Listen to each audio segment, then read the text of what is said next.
보실 말씀은 신명기 7장 6절부터 11절까지 말씀입니다. 화면을 보시면 되겠습니다. 신명기서 7장 6절부터 11절입니다. 한 절씩 교독하겠습니다. 너는 여호와 내 하나님의 성민이라. 내 하나님 여호와께서 지상 만민 중에서 너를 자기 기업의 백성으로 택하셨나니 여호와께서 너희를 입어주고 너희를 택하시는 너희가 다른 민족보다 수가 많기 때문에 너희를 모든 민족 중에 가장 적이라.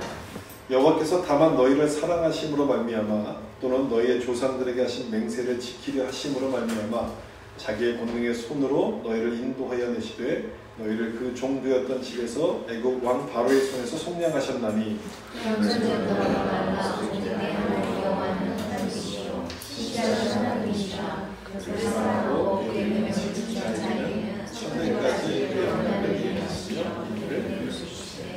그를 미워하는 자에게는 당장에 보응하여 멸하시나니 여호와는 자기를 미워하는 자에게 지체하지 아니하시고 당장에 그에게 보응하시느니라. 그런즉 너는 오늘 내게 명령과 규례와 법도를 지켜야 할지니라. 아멘. 약속에 기초한 믿음이라는 제목으로 말씀을 나누겠습니다. 계속해서 믿음에 대한 말씀을 나누는 중이죠. 지난주에 믿음에는 두 가지 측면, 두 가지 요소가 있다는 말씀을 드렸어요. 하나는 은혜이고 또 하나는 뭔지 여러분 기억하십니까? 또 하나는 책임입니다. 이 두 가지, 믿음의 이 은혜와 책임이 있다는 얘기는 믿음이 하나님에 대한 신뢰라는 것을 설명해 주는 겁니다. 그러니까 은혜가 우리 가운데 임하기 때문에 하나님을 신뢰하는 마음이 생기죠. 거기서부터 책임으로 나아가게끔 되는 겁니다. 이처럼 이 믿음을 하나님에 대한 신뢰라고 생각하면 복잡해지지가 않습니다. 신뢰한다는 것은 하나님을 잘 안다는 뜻 아니겠습니까? 하나님이 어떤 분인지를 알기 때문에 신뢰, 믿음이 생기게끔 되는 거죠. 거꾸로 하나님을 잘 모른다면 하나님을 믿을 수가 없습니다. 믿음이 생길 수가 없습니다. 우리가 종종 믿음이 없다, 믿음이 부족하다 이런 말들을 자주 하지 않습니까? 언제 여러분 그런 말을 합니까? 언제 그렇게 느낍니까? 이게 믿고 싶은데 잘 안 믿어질 때 그런 마음들이 생기잖아요. 왜 안 믿어집니까? 하나님이 정말 그렇게 하실지 안 하실지를 모르니까 안 믿어지는 겁니다. 그러니까 하나님이 어떤 분인지를 모르니까 불안해서 안 믿어진다는 얘기죠. 제가 인터넷으로 한 설교를 좀 가만히 들어보니까요, 제가 예배 때 할 때는 전혀 모르겠는데 목소리 굉장히 빠르더라고요. 그래서 들으시는 분이 참 힘드시겠다는 생각이 들어서 가능하면 좀 천천히 하려고 좀 생각 중입니다. 혹시 빨라지면 사인을 좀 보내주셔서 좀 천천히 할 수 있도록 해주시면 좋겠습니다. 하나님을 몰라서 우리가 불안해지는 거거든요. 여러분 구약 성경을 좀 읽어보시면 아시겠지만 하나님을 소개할 때 나는 아브라함의 하나님, 이삭의 하나님, 야곱의 하나님이다 이렇게 소개하시는 장면들이 나옵니다. 하나님 자신을 소개하실 때 그냥 전능하신 하나님이다 이렇게 말씀하지 않고 누구의 하나님 이렇게 소개를 합니다. 왜 그럴까? 이유가 뭘까요? 하나님이 누군지를 잘 모르기 때문에 그렇다는 얘기죠. 만약에 하나님이 누군지를 알았더라면 그렇게 소개하실 필요가 없습니다. 그냥 하나님이다라고 말씀하시면 되는데 이렇게 소개를 한다는 것은 잘 모르기 때문이라는 얘기입니다. 나는 너희 할아버지가 믿었고 너희 아버지가 믿었던 하나님이다. 그렇게 말씀하시면 안심이 되잖아요. 안심이 돼요. 그래서 하나님에 대한 그 신뢰가 생기잖아요. 아브라함을 인도하셨고 이삭과 야곱을 인도하셨으면 그 다음 무슨 생각이 들겠습니까? 나도 하나님이 인도하시겠구나 이런 마음이 생기게 되죠. 이게 믿음이 시작되는 겁니다. 하나님을 알게 될 때 믿음이 시작하게끔 되는 거죠. 이것이 오늘 나눌 말씀 설교의 핵심이거든요. 믿음은 하나님을 아는 것에서부터 시작한다는 겁니다. 그럼 이걸 좀 물어봐야죠. 나는 하나님을 얼마나 알고 있느냐? 여러분은 하나님을 얼마나 알고 계십니까? 하나님 잘 알고 계십니까? 어느 누구도 이 질문에 자신 있게 대답할 수 있는 사람은 없을 겁니다. 우리가 하나님을 안다고 생각하지만 하나님께 뭔가 좀 불평을 하고 하나님께 자꾸 내 마음에 스스로 불안해하는 걸 보면 하나님은 제대로 안다고 이야기할 수가 없습니다. 내가 계획한 대로 일이 잘 안 풀리게 되면 하나님은 날 사랑하지 않는가 봐. 이런 생각이 들잖아요. 또 뭔가 지금 일이 계획대로 안 되기 시작하면 하나님이 날 잊어버린 것은 아닌가 이런 생각이 우리 마음속에 듭니다. 우리 믿음은 일이 잘 되면 올라가고 일이 안 되면 믿음이 내려갑니다. 눈앞에 보이는 상황에 따라서 우리 믿음이 올라가고 내려간다는 얘기가 뭡니까?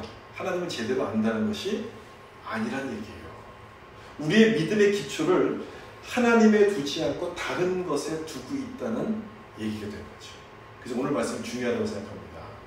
믿음의 기초가 되신, 근거가 되신 하나님을 바로 알도록 설명해 주신 말씀이기 때문에 여러분 이 말씀을 통해서 여러분의 믿음의 기초가 세워지셔서 믿음이 든든히 세워져가는 은혜가 있기를 바랍니다.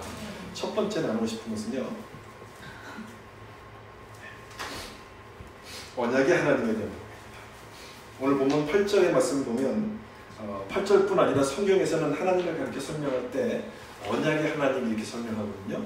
그 중에서 오늘 읽은 본문 8절에도 마찬가지입니다. 여기 보시면 여호와께서 다만 너희를 사랑하심으로 말미암아 또는 너희 조상들에게 하신 맹세를 지키려 하심으로 말미암아 자기 권능의 손으로 너희를 인도하여 내시되. 여러 번 읽었던 말씀이라서 오늘 본문의 의미가 뭔지는 좀 익숙하실 겁니다. 이스라엘 백성들을 구원해 내신 이유를 지금 설명하시는 말씀인데 그 이유가 뭐라고 지금 설명합니까? 첫 번째는 사랑이고 두 번째는 뭡니까? 맹세 때문이라는 거예요. 맹세. 이 맹세를 지키려 하십니다. 즉 약속 때문이라는 겁니다. 이스라엘 백성들이 순종을 잘해서가 아니고 또 능력이 뛰어나서 구원하신 것이 아니라 하나님이 주셨던, 조상에게 주셨던 그 약속 때문에 이 약속을 이루기 위해서 구원하셨다는 것, 즉 언약의 하나님에 대해서 설명하신 말씀이에요. 하나님은 약속을 지키시는 분이라는 거죠. 여기 조상에게 주신 약속이라고 되어 있어요. 그 조상에게 주셨던 약속이 누구에게 주신 약속을 말합니까? 아브라함에게 주셨던 약속을 말씀하고 있는 거거든요. 이 아브라함에게 어떤 약속을 주셨나요? 내가 너로 큰 민족을 이루고 그 다음에 그 복의 근원이 되게 하겠다는 그 약속을 딱 주셨어요. 그 약속을 이루기 위해서, 큰 민족을 만드시기 위해서 이스라엘 백성들을 지금 구원해 내셨다는 것을 말씀하시는 중이에요. 그렇다면 여러분, 하나님께서 이런 분이라면, 이런 분인 것을 알게 되면 믿음이 생기겠습니까? 안 생기겠습니까? 당연히 생기는 거죠. 하나님이 이런 분임을 알면 그 믿음이 생길 수밖에 없어요. 그래서 성경에서는 하나님을 설명할 때마다 언약의 하나님, 약속하는 장면을 많이 기록합니다. 이 장면을 보면 볼수록 하나님이 어떤 분인 것을 알라는 얘기겠습니까? 약속하시는 하나님, 언약의 하나님인 것을 알라는 그런 말씀인 거예요. 8절에 다시 보시면 하나님을 소개하는 내용을 잘 보시면 하나님을 전능하시거나 위대하신 분으로 소개하지 않고요, 언약의 하나님으로 이렇게 소개하고 있죠. 맹세를 하시고 맹세를 지키시는 하나님, 자기 백성을 사랑하셔서 그 약속하신 대로 약속을 이루시는 하나님이라고 설명을 하고 있습니다. 우리가 하나님을 믿는다고 고백할 때도 여러분 마찬가지거든요. 여러분 뭘 믿으시는 겁니까? 하나님의 아주 위대한 전능한 능력을 믿는 겁니까? 물론 그런 것도 믿죠. 그런 것도 믿는 부분이 한 부분이지만 우리가 믿는다고 고백할 때는 그보다 훨씬 더 근본적으로 가서 우리를 사랑하신다는 그 사랑을 믿는 거예요. 하나님이 우리를 사랑하시는구나, 그 사랑 때문에 우리와 함께 하신다는 약속을 주셨다는 것, 그 사실을 믿는 건 아닙니다. 내가 세상 끝날까지 너희와 항상 함께 하리라, 임마누엘의 약속. 이 약속을 우리가 주신 거예요. 잘해서 주신 겁니까? 아니죠. 우리가 잘하는가를 보기 전에 이미 그 약속을 주셨어요. 로마서 5장에 나오는 말씀처럼 우리가 아직 죄인 되었을 때에 그리스도께서 우리를 위해 죽으셨어요. 죄인 되었을 때, 하나님과 원수 되었을 때 우리를 구원하셨고 우리를 화목해 만들어 주셨습니다. 그렇다면 정말 우리를 사랑하는 것 아닙니까? 우리가 죄인이었을 때 그렇게 하셨다는 것은 정말 우리를 사랑하셨다는 것이고 그 사랑으로 우리에게 주신 약속이기 때문에 이 약속도 어떻게 하시겠습니까? 반드시 이루시는 거예요. 이루시는 거. 하나님을 믿는다고 할 때는 여러분 그걸 믿는다는 겁니다. 하나님이 약속을 주셨구나, 이 약속을 이루신다는 것을 믿는다는 것인데 문제는 뭐냐면 우리가 이런 내용을 깊이 생각하지 않는다는 거예요. 깊이 생각하지 않고 하나님이 어떤 분인지를 생각하기보다는 그냥 믿어요. 그냥 믿어요. 그냥 믿는다는 의미가 여러분 어떤 건지 아마 잘 이제 아실 거예요. 여러분 스스로가 이해하실 거예요. 하나님이 날 사랑하시니까 하나님은 내가 원하는 대로 다 하실 거야. 이렇게 그냥 믿는다는 거예요. 하나님은 내가 원하는 대로 이렇게 움직여 주실 거야 라고 이렇게 믿는다는 거예요. 그게 왜 문제가 되냐면 믿음을 그렇게 생각하면 그런 식으로 믿음을 생각하다 보면 이게 믿음이 되지 않고 주술이 되버립니다. 주술이 뭔지 아시죠? 주술은 신의 힘을 끌어오기 위해서 뭔가 외우고 뭐 하는 그런 행위들을 하는 것, 이런 것들이 주술 아니겠습니까? 그렇게 믿는다는 것은 하나님을 어떤 힘이나 어떤 능력으로 생각한다는 것이고 그 능력을 끌어내는 것을 가리켜서 믿음이라고 생각을 한다는 거예요. 그래서 이게 문제가 되는 거예요. 그러니까 어떻게 합니까? 사람들이 하나님 앞에 달라고 막 떼를 쓰게 돼요. 그래서 안 주시면 밥을 굶고 하나님 앞에 막 매달리는 거예요. 밥을 굶으면서 매달려요. 가장 좋은 장면이 그 장면일 거예요. 갈멜산에서 엘리야와 대결을 펼쳤던 이 바알의 선지자를 여러분 기억하시죠? 엘리야 선지자와는 정반대의 모습을 보여주지 않습니까? 자기들이 믿는 신을 향해서 어떻게 합니까? 그 신을 깨우기 위해서 자기 몸을 뭐 자해하기도 하고 소리를 치기도 하고 막 그러잖아요. 그래야지만 신이 듣고서 자기들에게 능력을 준다고 이렇게 생각을 했던 거예요. 그런데 우리도 그런 식으로 믿을 때가 있다는 거예요. 우리도. 하나님 마음을 바꾸도록 만드는 것을 가리켜서 내가 믿음이라고 생각을 한다는 거예요. 그렇게 오해하는 경우가 있다는 거예요. 정말 그렇게 믿는 분들이 많아요. 정말 그렇게 생각하는 분들이 참 많아요. 하나님이 어떤 분인가를 생각하기보다는 하나님의 능력에만 관심을 갖습니다.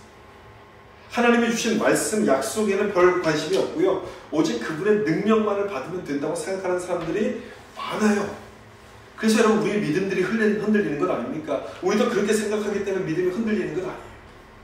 내가 기도한 대로 응답을 주시면 괜찮지만 응답을 주시지 않으니까 막 화가 나는 거예요. 내가 얼마나 열심히 기도했는데 내가 금식도 하면서 얼마나 열심히 매달렸는데 왜 나에게 응답하시지 않는 것이지? 하나님께 막 화가 나고 하나님을 원망하게 돼요. 지금 생각해 보세요. 그게 정말 화를 낼 만한 일인가? 정말 하나님께 문제가 있는 건가? 하나님께 잘못하신 것인가? 여러분 한번 좀 생각해 보세요. 이게 하나님 잘못입니까? 하나님은 그대로 계세요. 하나님은 전혀 변하지 않고 그대로 계신데 내가 믿음을 자꾸 오해하기 때문에 이런 일들이 벌어져요. 그래서 여러분 그럴 때는 두 가지를 좀 확인하셔야 됩니다. 하나님께 막 화가 난다 싶으면 두 가지를 확인하셔야 되는데 먼저는 내가 믿는 하나님이 어떤 분인가를 확인하셔야 돼요. 나는 언약의 하나님을 믿고 있는가? 정말 내 믿음이 하나님 말씀에 근거하고 있는가를 확인하셔야 돼요. 혹시 이 중에도 또 아니면 또 요즘에도 하나님께 막 화가 나 있는 분들 또 불평하는 분들 계신다면 꼭 그것을 먼저 확인하셔야 돼요. 내가 믿는 하나님은 과연 어떤 분인가? 이걸 확인하셔야 되고 두 번째는 내가 드리는 기도의 내용을 좀 확인해 보실 필요가 있습니다. 우리는 되게 이렇게 기도하죠.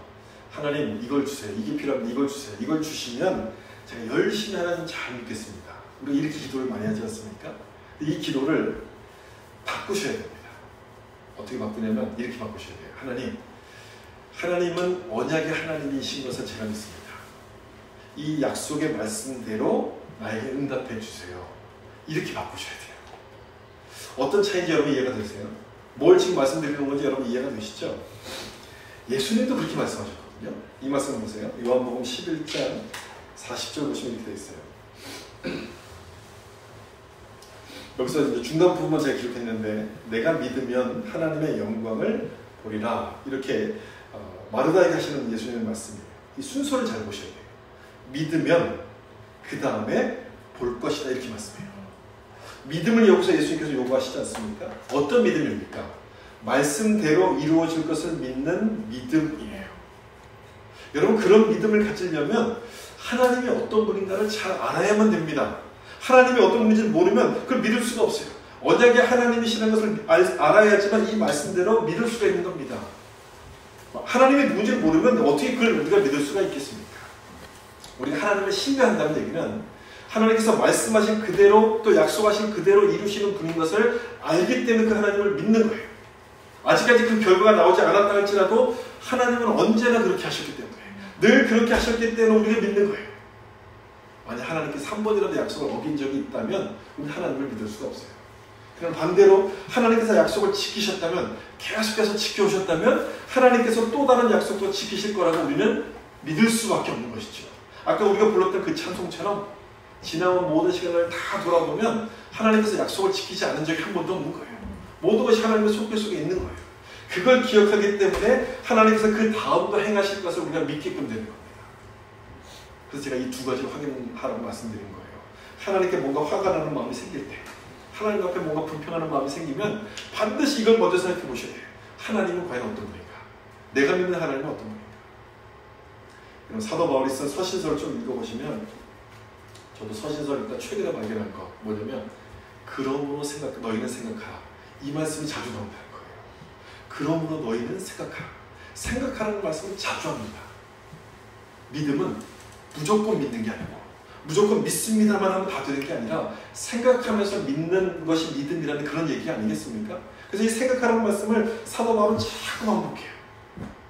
내가 믿는 하나님은 어떤 분인가 생각해 보셔야 돼요. 오늘 본문 8절에서 말씀하고 있는 것처럼 하나님이 이런 분이잖아요. 약속하시고 약속을 지키시는 하나님이에요. 지키시는 하나님. 우리는 이 말씀이 그대로 이루어졌다는 것을 알고 있어요. 이 말씀이 그대로 이루어졌습니다. 그것 때문에 우리도 하나님을 믿는 거예요. 하나님께서 우리를 향해 나는 너희에게 목자가 되신다. 그 여호와는 나의 목자시니 내게 부족함이 없으리로다. 이렇게 말씀하셨는데 지금 내가 부족하다 할지라도 이 말씀처럼 하나님이 채워주신다는 것을 알기 때문에 그 하나님을 믿게끔 되는 거예요. 말씀이 지금 당장에 이루어지지 않는다 할지라도 이 약속의 말씀이 곧 결과라는 것을 우리가 알기에, 말씀이 곧 결과라는 것을 알기 때문에 하나님을 믿는 거예요. 왜 성경이 하나님을 가리켜서 언약의 하나님이라고 소개하는지 여러분 이해가 되시죠? 바로 이것 때문에 그래요. 믿음은 하나님을 아는 것에서부터 시작되기 때문에 그렇다는 거예요. 하나님께서 언약의 하나님이시라는 것을 여러분 믿으셔서 여러분의 믿음이 더욱더 견고해져 갈 수 있기를 예수님 이름으로 축복합니다. 두 번째는요, 우리가 하나님을 믿는 것은 하나님이 이런 분이기 때문에 그래요. 신실하신 하나님. 신명기 7장 9절이죠. 같이 한번 읽어보겠습니다. 시작. 그런즉 너는 알라. 오직 내 하나님 여호와는 하나님이시여 신실하신 하나님이시다. 그를 사랑하고 그의 계명을 지켜주는 것은 현대까지 그의 언약을 이행하시며 인내를 여기서 모세는 너는 알라 이렇게 시작합니다. 너는 알라. 무엇을 알아야 된다는 얘기입니까? 하나님의 신실하신 분임을 알아야 된다. 이걸 지났어요. 신실하시다. 신실하시다는 뜻은요, 믿을 수 있다는 겁니다. 무슨 말씀하든지 다 믿을 수 있다. 이럴 때 이제 신실하시다. faithfulness. 발음은 안 됩니다. 하여튼 신실하시다 이거예요. 이 신실하시다는 단어가 우리가 일상적인 용어로 잘 사용하지 않기 때문에 뭐가 좀 잘 와닿지 않거든요. 그래서 신실하시다는 얘기가 나오면 여러분 이렇게 이해하시면 훨씬 더 이해가 빠를 거예요. 의리가 있다 이렇게 생각하시면 돼요. 신실하신 하나님은 의리 있는 하나님 이런 뜻인 거예요. 한 번 딱 말씀하시면 그 말씀을 반드시 지키는, 보통 우리가 정말 의리가 있다고 이야기하잖아요. 그러니까 하나님이 의리가 있는 모습을 가리킬 때 신실하신 분 이렇게 설명합니다. 딱 신실 그러면 하나님이 의리가 있는 분 이렇게 생각하시면 훨씬 쉬울 거예요. 여기 있는 말씀처럼 하나님께서 천대까지 언약을 지키시는 분이라면 또 더 이상 설명할 필요가 뭐 있습니까? 하나님이 신실하시다는 것에 대해서 아주 완벽한 이해가 되는 것 아닙니까? 모세는 그것을 알라고 지금 여기서 말씀해요. 하나님은 이랬다 저랬다 하시는 분이 아니라 약속하신 것을 반드시 지키시는 신실하신 분임을 알라. 이렇게 강조해서 말씀하고, 강조한다는 것은 굉장히 중요하다는 것 아닙니까? 절대로 잊어버리면 안 된다는 그 말씀인 거잖아요. 이 신명기 말씀은 모세가 가나안 땅을 눈앞에 두고서 마지막으로 했던 고별 설교 3편을 기록한 말씀이 신명기입니다. 이제 모세는 여기서 이제 죽게 될 것이고 나이가 많아서 죽게 될 것이고 이 가나안 땅에 들어가게 될 사람은 누구냐면 가나안에서 태어났던 2세대가 가나안에 들어가게 된 겁니다.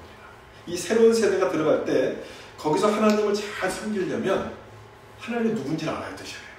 그래서 이 지금 3편의 설교를 지금 하는 중인데 여기서 하나님이 누군지를 설명하기 위해서 하나님의 신실하심을 알아야 된다고 강조해서 말씀하는 거예요. 종종 이런 말을 많이 자주 듣게 돼요. 왜 난 이렇게 믿음이 없을까요? 이런 말을 종종 듣게 됩니다. 왜 난 믿음이 없을까요? 믿음이 없는 것에 대해서 고민을 하는 거잖아요. 그런데 여러분 그렇게 물어보기 전에 이걸 먼저 좀 확인을 하시면 좋겠어요. 믿음이라는 것이 도대체 어디서 시작하는 겁니까? 믿음이라는 게. 믿음은 아까 말씀드린 것처럼 하나님을 아는 것에서부터 시작하는 것 아닙니까? 내가 믿음이 없다고 느낄 때는 내가 믿는 하나님이 어떤 분인가를 먼저 좀 확인을 해보실 필요가 있습니다. 아까 말씀드린 것처럼요. 내가 믿는 하나님이 누군가를 좀 확인하셔야 돼요. 믿음이 약하다는 것은요. 약한 것은 하나님이 안 주셔서 그런 게 아닙니다. 내가 하나님을 모르기 때문에 그런 거예요. 그러니까 하나님께 잘못이 있는 것이 아니라 내가 하나님을 몰라서 그런 거예요. 여기 있는 9절 말씀처럼 하나님은 신실하시고 하나님을 사랑하는 자에게 천대까지 복을 주신다는 것을 알면 믿음은 깊어집니다. 깊어질 수밖에 없는 거죠. 성경에 하나님의 약속을 기록하고 있는 이유가 바로 거기 있는 거예요. 약속을 지키시는 하나님, 이 하나님의 신실하심을 좀 알라, 하나님의 신실하심을 좀 보라, 이걸 좀 말씀하고 싶은 겁니다. 성경은 우리가 아는 것처럼 이렇게 나눠지잖아요. 구약과 신약으로 나눠지죠. 구약, 이게 옛 언약, 신약, 새로운 언약, 이 말입니다. 이 구약과 신약이란 이 말 속에 약속이란 말씀이 이미 들어가 있습니다. 따라서 성경 전체의 주제는 뭐냐? 약속이에요, 약속. 하나님의 약속이 성경 전체의 주제예요. 최초의 인간인 아담을 하나님이 만드시고 언약을 주셨어요. 또 이 모든 것을 다스리라. 그렇지만 한 가지를 먹지 말라. 선악과를 알게 하는 나무를 먹지 말라. 이렇게 하나님 언약을 주시지 않습니까? 근데 아담이 실패해요. 그래서 하나님은 노아에게 다시 언약을 주시고 그 언약을 아브라함, 다윗에게 주시면서 좀 더 구체적으로 이렇게 보여주십니다. 이 내용들이 구약이잖아요. 그리고 예수님께서 이 땅에 오심으로써 하나님이 주셨던 언약의 모든 내용들을 성취하십니다. 이 내용이 이제 신약 아닙니까? 따라서 신약과 구약의 모든 내용들은 다 하나님의 약속이 기록되어 있습니다.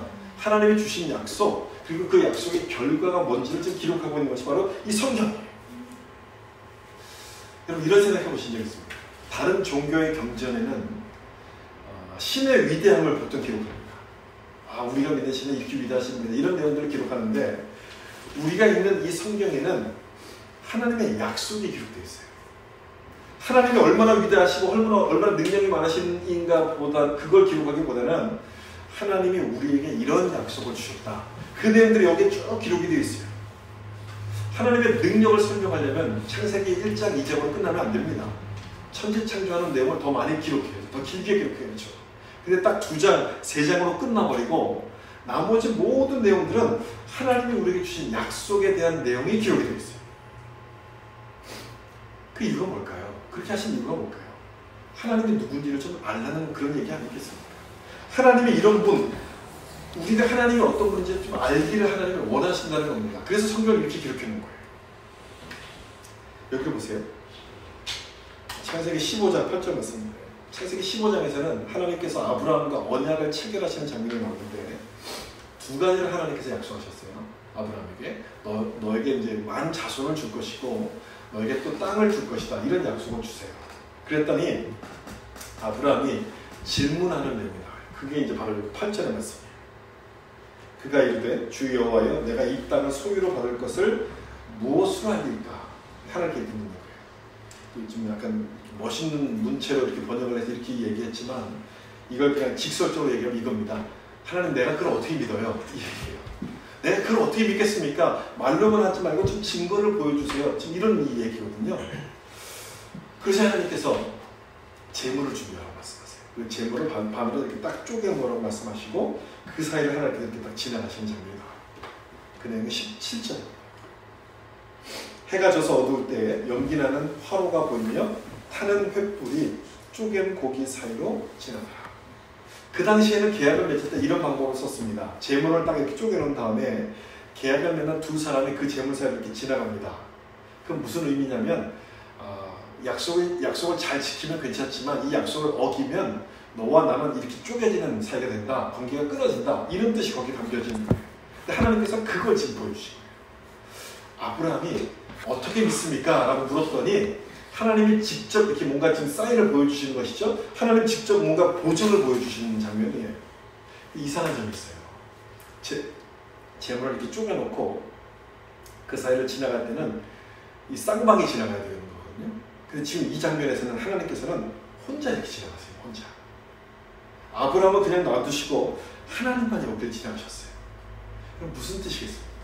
거기에 담긴 의미가 뭘까요? 이런 것 아닙니까? 지금 이 약속은 내가 하는 약속이다. 이런 뜻인 거예요. 내가 하는 약속이다. 나와 너와의 사이에 맺어지는 약속이긴 하지만 이 약속은 내가 주는 약속이고 내가 이루어갈 약속이다. 이런 뜻이 그 안에 담겨져 있는 거예요. 내가 하는 약속이라는 거예요. 사실 하나님의 입장에서 보면 그렇게 하실 필요가 없는 거예요.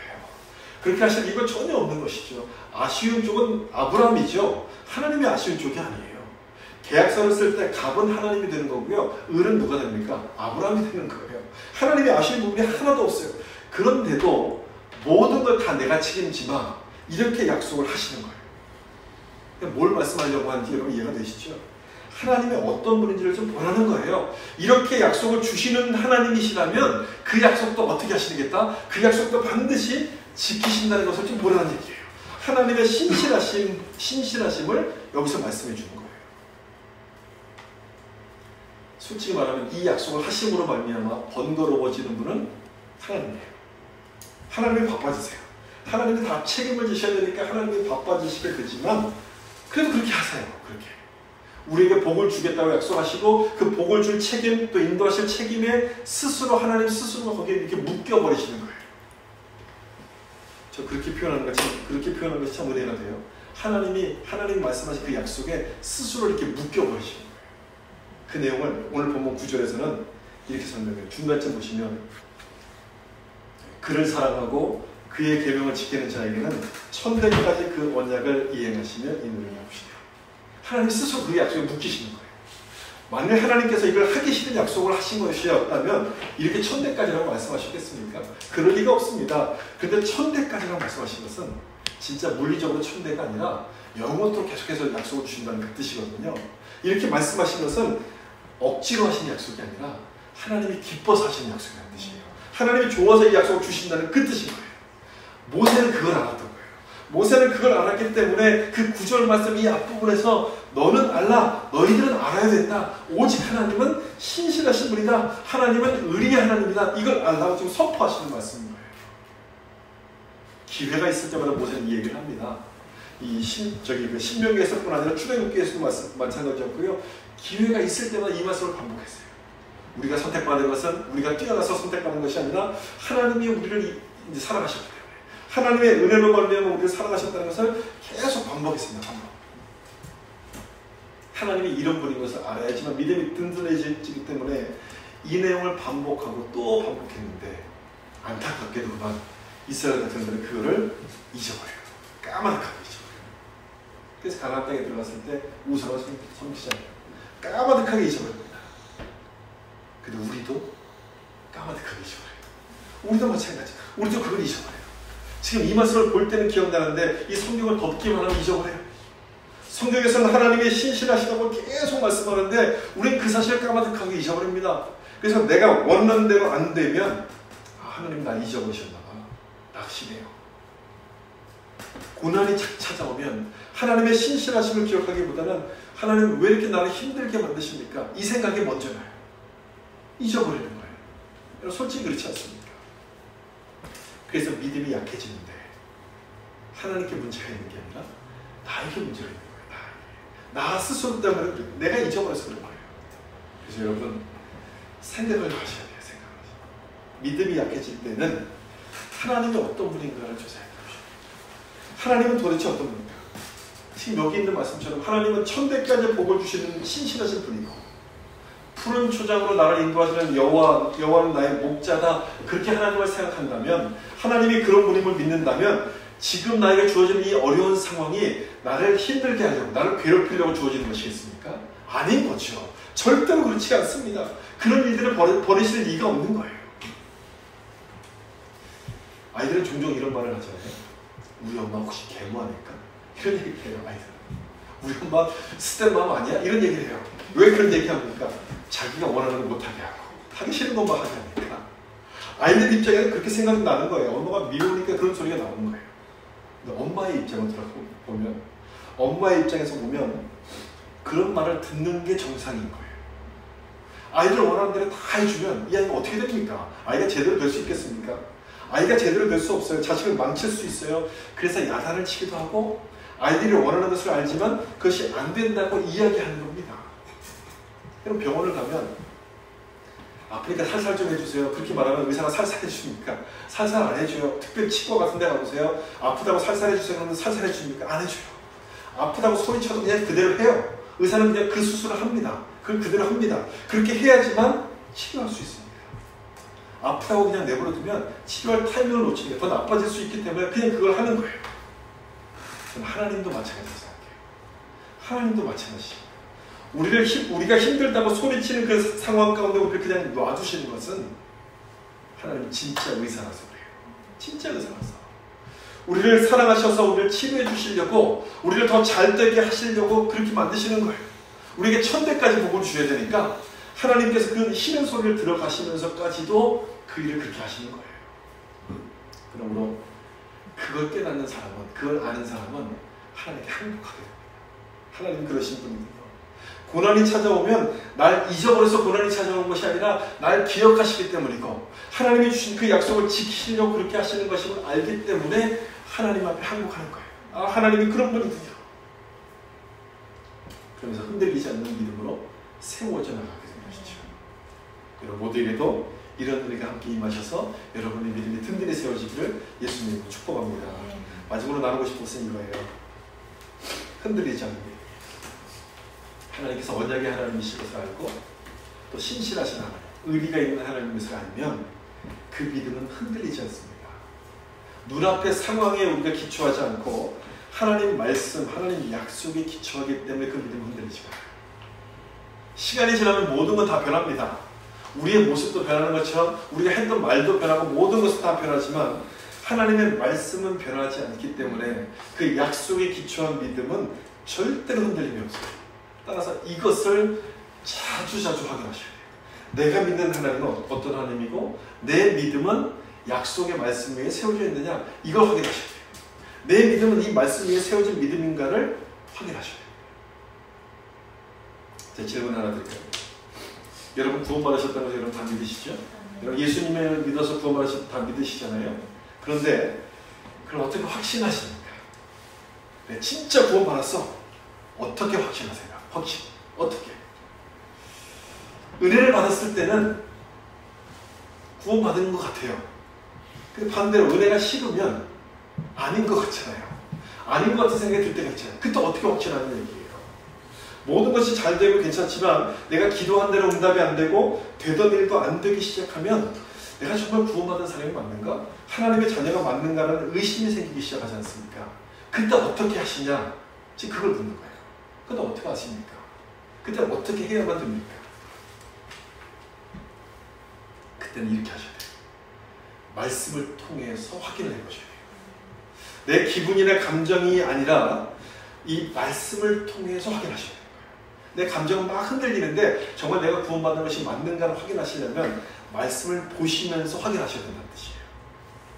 대표적인 말씀이 두 말씀이에요. 구원을 설명하고 있는 대표적인 말씀이 두 말씀인데 여기 나온 이 말씀이겠죠. 요한복음 1장 12절 영접하는 자 곧 그 이름을 믿는 자에게는 하나님 자녀가 되는 것을 주셨어요.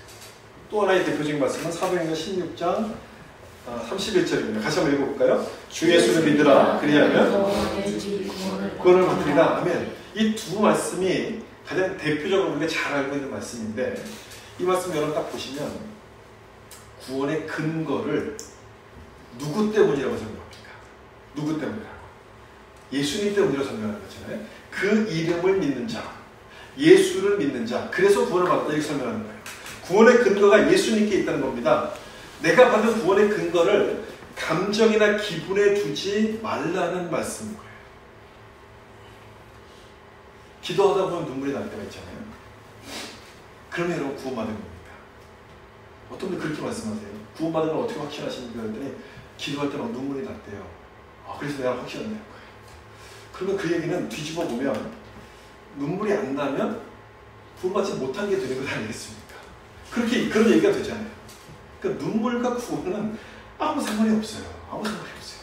우리는 기분으로 구원받는 것이 아니라 예수의 이름으로 구원받은 것을 믿는 사람들이기 때문에 그렇다는 거예요. 예수의 이름으로 구원받은 거예요.